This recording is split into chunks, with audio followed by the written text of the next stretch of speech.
Rob's Okay. stand. Just the general audience. Oh, this is for Okay. college? Yeah, and then just me. Hi, Professor. Okay, so my name is Roseanne Rodriguez, and I'm going to be giving a persuasive speech today, okay? Alright, so what can you do to make credit cards less of a problem for you? Alright, so what we're going to do is we're going to talk a little bit about credit card debt and how America has gone further and further into debt due to overspending more than what they got. If you find yourself with a large outstanding balance, the best advice is what? To stop charging, right? If you don't got the money, don't just keep running up bills and running up bills when you don't got the means to pay it. You end up paying more interest rate, and in the end, you start putting yourself further into debt. Alright? It's no accident that the minimum payment is low. Like if you look at your credit card statements, you only have to send in a minimum balance, right? All you're paying is the interest. So you still owe the balance for a long period of time. So if you bought something worth $500 with a certain amount of interest, over a couple of years you could pay $1,000 or $1,500, what originally cost $500. So credit card companies know exactly what they're doing. It also keeps you from noticing the high interest rates that you're paying. A lot of times you don't realize that you're paying 17% interest, 17 to 24% interest rate on some credit cards, which is unbelievable. That's a lot. You think, well, I'm only paying $20 to $40, $50 a month, but over a long period of time, it's a lot of money. All right. On a 21% credit card, the minimum payment on $1,000 would keep you paying for 10 years. So if you ran up $1,000 on your credit card, if you had a 21% interest rate, which is pretty much the average, you could be paying on that $1,000 for 10 years. So think about it. That's a lot of money, right? All right. So longer if you keep charging on that credit card, right? So if you increase that minimum or that balance, and you'll be paying for longer. So minimum payments, of course, aren't a good deal. The next step, we're going to look for ways to pay off debt. Even if you use savings to do it. Even if you use your savings to pay off debt, it's a good thing because in the long run you'll be able to save more money. You'll be able to put more money aside because you'll have less interest to pay. So if you use your savings to pay off your credit card debt, it's a good thing. Okay. There's no sense in having $1,000 in the bank earning just 3% interest when you're piling up a credit card debt of 21%. So even if you use that savings, like I said, 21%, you pay that off, and you're only, your money's just sitting there in the bank, not making that much money for you. So it's best to go ahead and knock out any credit card debt you have if you have money in savings. Okay, if you don't have savings to pay off the debt, then you can apply for a new credit card at a lower rate. You get them in the mail all the time, 0% interest rate for a certain amount of time. If you change a card over for 6 months of that 0% interest rate, you end up saving a lot of money. So that's an option that you have.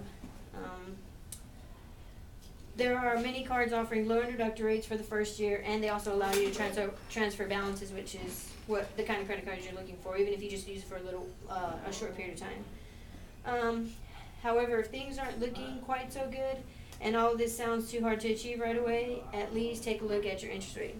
Even if you call your credit card company and try to talk to them and see if you can figure out a way, maybe they could lower your interest rate, or if you tell them, look, I'm going to go somewhere else, or this credit card is offering me this amount of interest for a certain period of time, a lot of times they'll want you to stay with them, so they'll end up lowering your interest rate on your credit card, even if it's for 6 months to a year. Right, end up saving you a lot of money. If you do carry a balance from month to month, that's when you need to look at the interest rate as a consideration, lowering it. If you pay off your balance at the end of the month, then you don't have to worry about interest rate. You can keep the card because you're not paying any interest. If your rate is 18% or higher, you're probably making things tougher on yourself than they need to be. So, go home, take a look at your credit card interest. A lot of you guys will be surprised. Maybe you started off with a 4% interest, but you take a look at your statements now, and usually over a period of time, especially if it's a variable rate, it's going to increase. So any of your credit cards over 18%, you might want to reconsider changing them over to another credit card, or like I said, calling them and trying to get them to go down on their interest rates. Last, charge only what you can pay off monthly. I mean, that's ideally. Only, credit cards are a good way to build your credit. So what you want to do, ideally, is charge only what you can end up paying at the end of the month. That way you're not accruing interest and paying a lot of money that you really don't need to be paying. All When you look at the options available to you, you can see that credit cards don't need to rule your life. You know, a lot of people, credit card debt, some people pay their credit cards with another credit card. You know, you're just, that's just like a time bomb waiting to happen. You're just paying one credit card with another one, and then you owe this one, and you know, you're paying off bills with money you don't even have, is what it comes down to. Imagine how easy your life could be with the next round of bills arriving, and you didn't have no new charges on them. So if you can avoid putting new charges on them, you know, curb your spending, that's another thing you should try to do. Also, debt, it brings a lot of people's spirits down and stuff like that. You know, it makes people depressed. So, you know, if you really were debt-free, you'd see how easy your life could be. You know, you're a little happier. You're not concerned at the end of the month or the beginning of the month or the middle of the month, like, oh my God, I got all these bills. You know, it's just added stress to somebody's life when, you know, you already have your job and all that stuff that adds stress. So, if this is your problem, then I have some advice for you. It's time to plan for a debt-free life, okay? Debt-free life sounds impossible, but it can happen, alright? You just need to make a formal plan.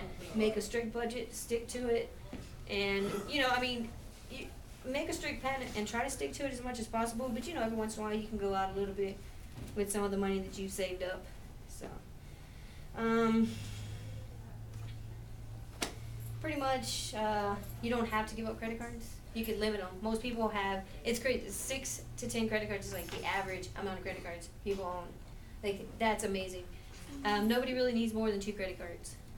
2 credit cards is enough, and if you're one of those people with 6 to 10 credit cards, you should really try your best to get it down to the 2. It will eliminate a lot of stress, okay? You really just have to make the credit cards work for you instead of the other way around, you working for the credit cards. Alright, so you don't let your credit cards rule your life, and from today, if you want to make the change, they won't be ruling yours. Alright, thank you.